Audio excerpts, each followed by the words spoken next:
Guys, alam niyo ba, minsan napapatanong ako sa sarili ko na, happiness is a choice nga ba talaga? Minsan kasi no, pag kahit piliin mong maging masaya, pero dumadating pa rin yung mga sad moment ng buhay mo, di ba? Bigla ka nalang malulungkot. Yung mga bagay kasi na na sa atin na rin yung nagiging problema sa sarili natin, no?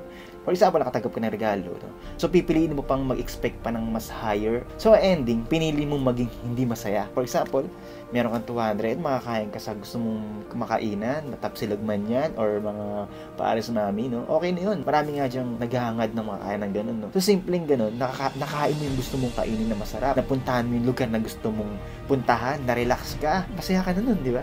May mga tao, may pagkakataon lang talaga na mas pinipili natin hindi maging masaya. Guys, hindi ko sinasabing masama ang maghangad ng sobra o mangarap yumaman. Ang pinopoint out ko lang dito is makontento tayo kung anong meron sa atin ngayon, gamitin natin nang may galak at saya sa puso. And kung gusto talaga natin yumaman, pagsikapan natin, pagtrabawan natin para mabili natin gusto nating bilhin sa buhay and maging tools o materials tayo sa pagtulong sa ating kapwa.